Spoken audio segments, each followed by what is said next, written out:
last press conference of 2021. I wish again everybody a Merry Christmas week and Happy Holidays, and thanks for being here today.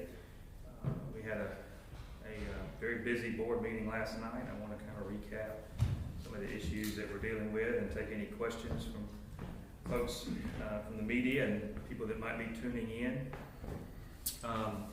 City Hall, well, all the municipality offices will close today at 2, beginning the Christmas holiday for our city workers. We will, on Monday, December, is that 27th or 26th? 27th. We will return back to the new hours of 7 to 6 a.m., which again gives most of our employees a Friday off. As y'all remember, we voted to do that back at the beginning of December. This week we had worked 8 to 5 because of the Christmas week. The next week we will return to the 7 to 6. And again, offices will close today at 2. Also, last night during the board meeting, well, before I do that, let me announce something that we've been working on and are finally able to give you some details about it today. We're in our bicentennial year, 2021, and back in October we dug up a time capsule that had been placed at Lee Mall, and so there's been an interest in the city burying another time capsule, so we will do that on New Year's Eve at noon. This time we will be burying it here at City Hall in the little garden area next to the office here, the entryway into the old police department. We will close it for 50 years and ask that it be opened in 2071, which would be the 250th anniversary of the city. Residents can donate items for placement in the time capsule. Item size should be limited to about 9 by 12 by 2 inches. Although smaller items are encouraged. Some of the things that we're suggesting that people might do are photos, single-page documents, CDs of data, USB drives of data. Hopefully there'll be a way to open those in 50 years. And other personal items that would kind of give the citizens in 50 years what it looked like to be in Columbus in 2021. Each item will be recorded and cataloged, and that catalog will be placed with the capsule.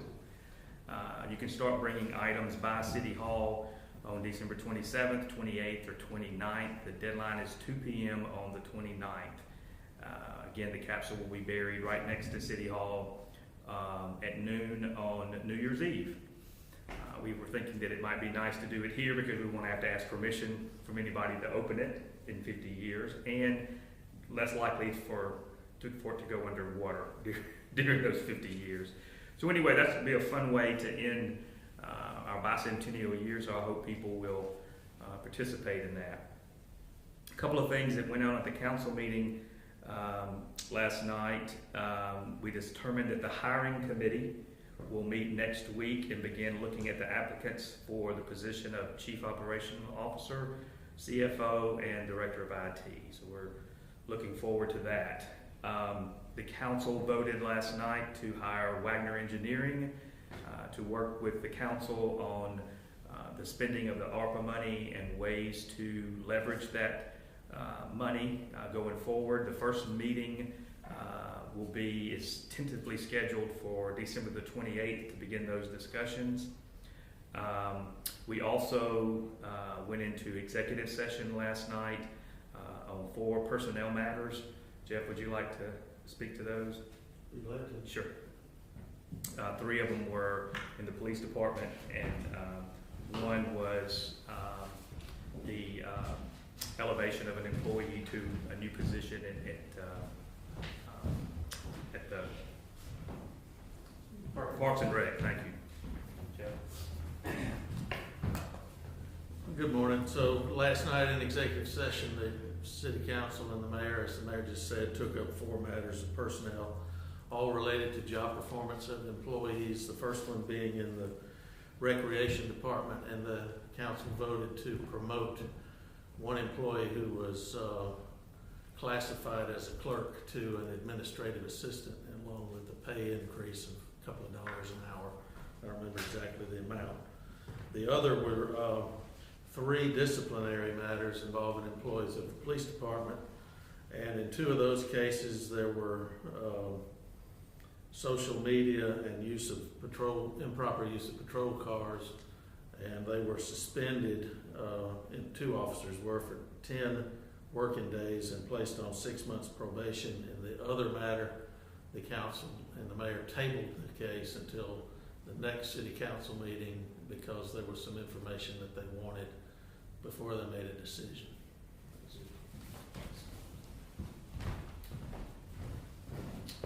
Thank you, Jeff.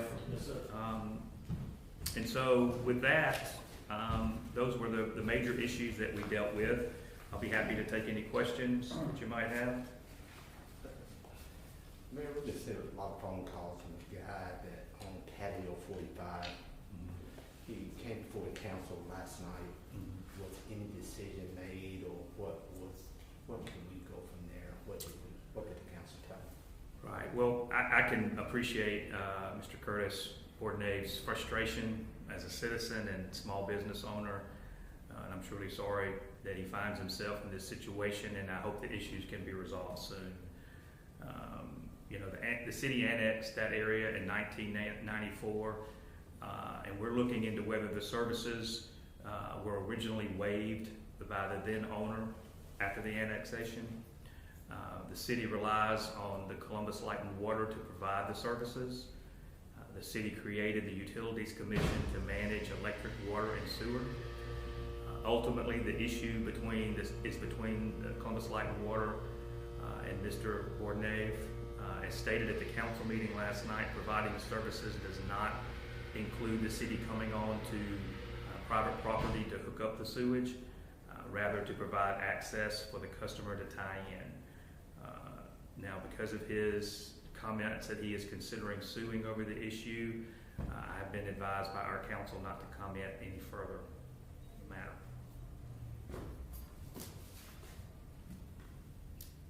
Any other questions? There was a lot said last night by Mr. Bordenay about the legal obligations of the city when they annex and how he should have been tied in and so on and so forth. Could you maybe give some context to that, Mr. Turnage? I can give it a shot. Okay.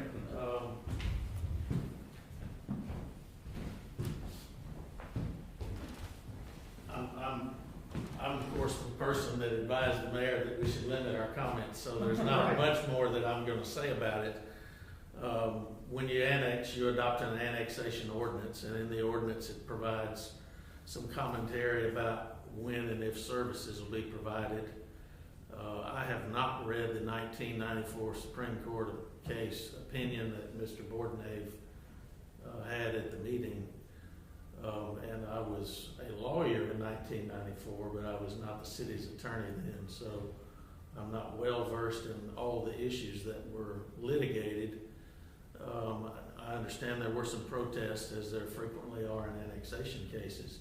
What the mayor said was right, insofar as providing services does not mean that the annexing municipality goes straight all the way to the customer's hookup and ties in. They provide services by making the sewer main available to those that want to tie in. And those that don't want to tie in have to comply with our ordinance on a proper and safe septic system. So I don't know factually how it came to be that he's not tied in. But my suspicion is, and it seems reasonable to me, that somewhere along the line in the predecessor's entitle, they waived tying in because they didn't want to incur the costs that go along with that. I don't know that to be true. Those facts need to be unearthed. But as the mayor accurately said too, the issue really does not involve us. It's between Mr. Bordenay and the Utilities Commission. And I think we would be happy to facilitate however we can, but I don't see the city being liable for the anything that has not happened that maybe should have, if there is anything. So You if I say- understand, So you saying, Jeff, it's between him and Columbus Light and Water instead of the city of Columbus? basically? Right, I mean, the city annexed, and the case involved the city providing services, but we provide our services through the Light and Water Department, which is a separate entity, governed by a separate board with a separate lawyer.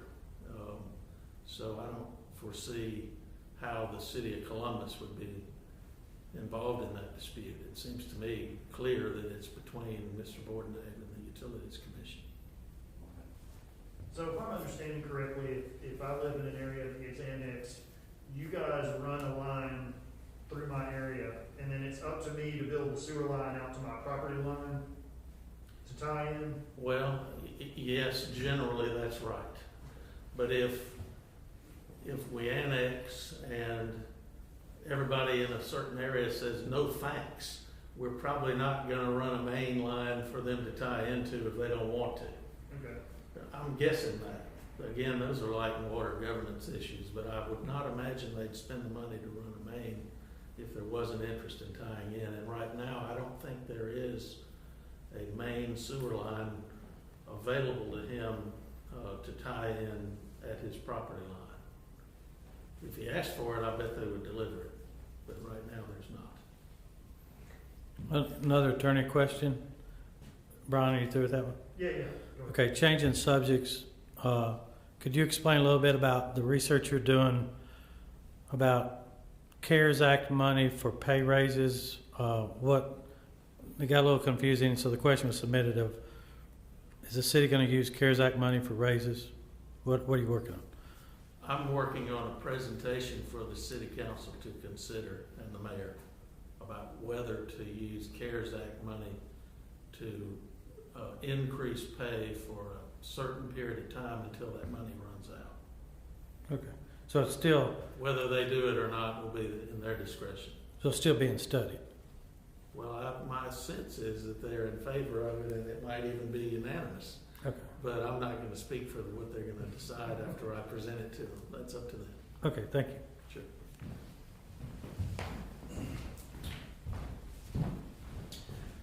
Thank you, Jeff. Both of those are very serious topics that we take seriously here at City Hall, and it pains me not to be able to speak more when you've got a citizen who is invested in Columbus and is having issues like that. A mayor would like to be able to wave a magic wand and fix all those things, but unfortunately, I don't have that power.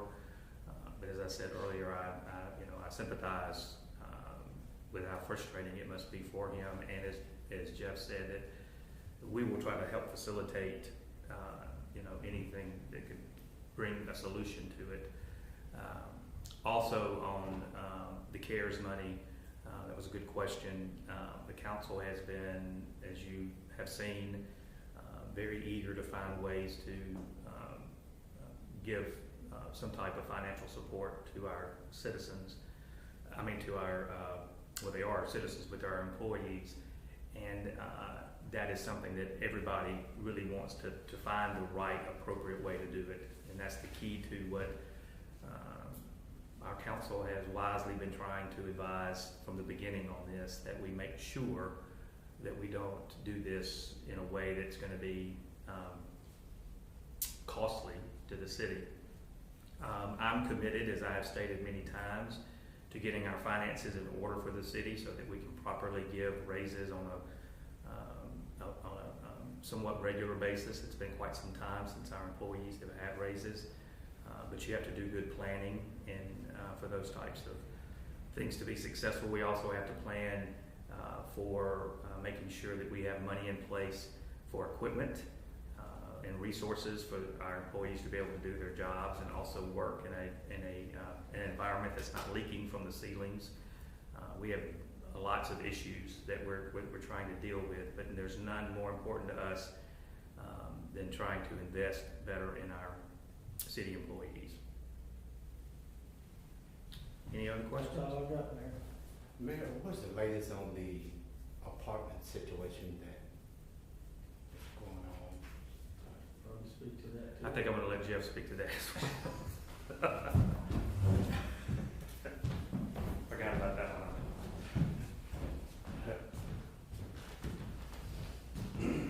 If the city has engaged in a asbestos remediation and testing company, I'm not aware of it.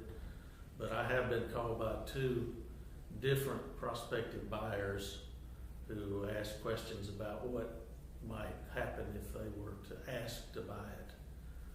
And I've had some conversations with them about whether or not to, approach the city with a plan that is more specific than Mr. Merchant presented to the mayor and city council, which he didn't present a timeline. With the last I remember, the city asked him if he would be willing to post a bond, and he was not. So the 2 owners that contacted me, I said, I thought if they were to present a detailed plan with a schedule of how to fix the property and a bond to assure timely completion, that it might persuade the council to rescind its lis pendens and let the transaction occur, but I'm not sure of that. So right now, I think it's sort of in limbo, although there has been an order for immediate abatement.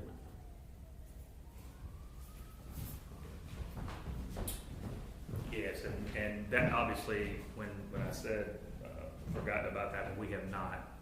My biggest concern with that still remains with the citizens who live in the apartments, to make sure that, however we determine to move forward with that, they feel secure and that we will help them in some way find other housing within the city.